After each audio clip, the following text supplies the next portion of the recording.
got a jam-packed Friday for you, from food to entertainment for your home. We're going to talk with the producer and star of the Screwtape Letters, a stage adaptation of C.S. Lewis's novel.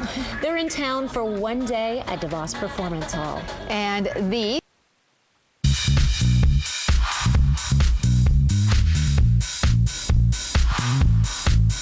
Grand Rapids is the next stop for what's proved to be a very popular theatrical adaptation of C.S. Lewis's The Screwtape Letters. In studio with us today, McLean, the play's star and producer.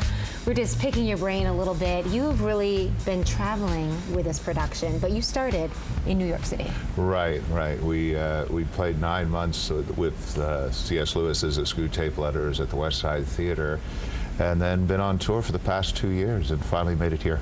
So set the stage. Tell everybody exactly what is the Screwtape Letters. Well, C.S. Lewis wrote this extraordinary novel about Screwtape, which is spiritual warfare from a demon's point of view. He's created this morally inverted universe where up is down, good is bad, God is called the enemy, Satan is called our Father below.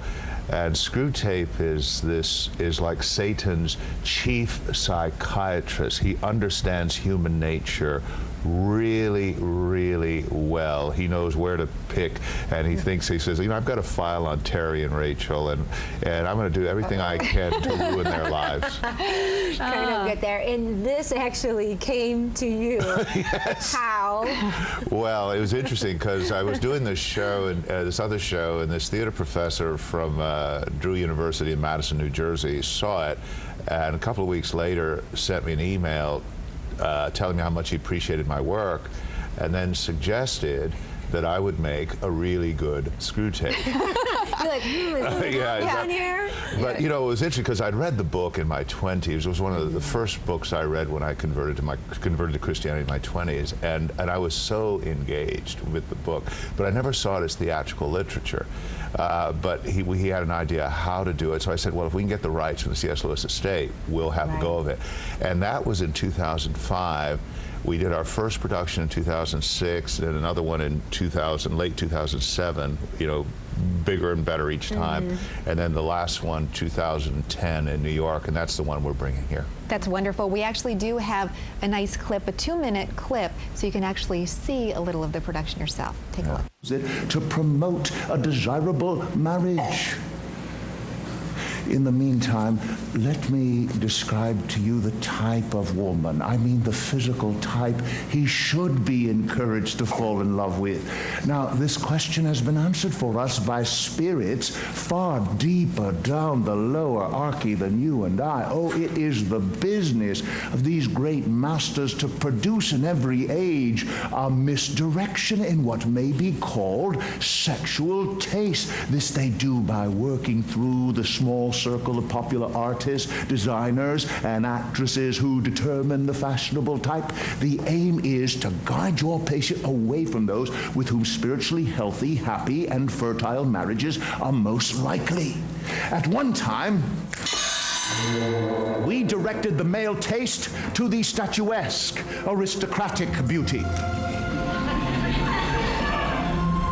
mixing men's vanity with their desires. At another, we selected an exaggeratedly feminine type, faint, languishing, so that folly, cowardice, and general falseness were at premium. At present, we're on the opposite tact. We now teach men to like women whose bodies are scarcely distinguishable from those of boys.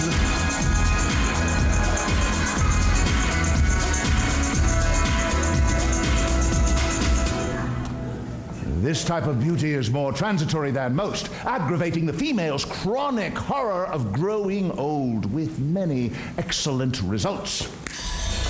We have also engineered a great increase in the exhibition of the nude. Oh, it is all fake. Of course, the figures are falsely drawn, made to appear firmer and more slender than a full-grown woman has a right to be. That's great. Oh my goodness. You know, you have a lot in there, and yeah, that's comedy is one thing, You know, what does this touch upon? You know, is it a Well, lot of drama? it's definitely it is a comedy in the sense that it does entertain, but it's very provocative because he's made this morally. In this particular scene, Screwtape is trying to get his particular person that he's trying to damn to get involved with a woman to his liking, which you know, and to judge the woman in which he's going to have a relationship with based on coolness. You know, at one time we liked them this way, and another time we like them this way, because we're always trying to shape sexual taste, Right. and not look at character.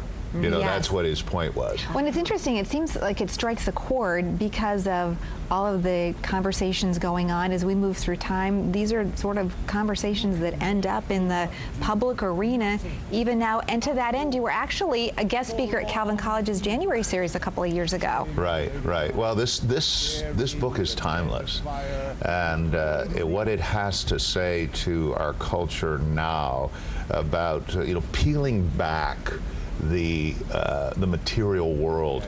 You know, I think our choices and the quality of our lives are determined by the choices that we make.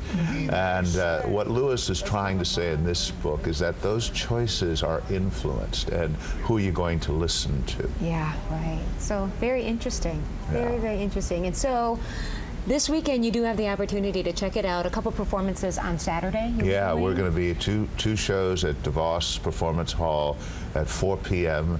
and 8 p.m. and we're very excited about being here. It's a beautiful place. I look forward to being there. And there are tickets available still, so if you're interested, you can go to the website, you can call the ticket office, and come see Max. And so you're becoming a regular in Grand Rapids now. I like Grand Rapids very much. Yeah, I was going to say, you certainly today or tomorrow are going to get some beautiful weather to enjoy. I look forward to that too. Thank you very much. Thank you. Thanks for joining us here. Thank you. We'll be right back.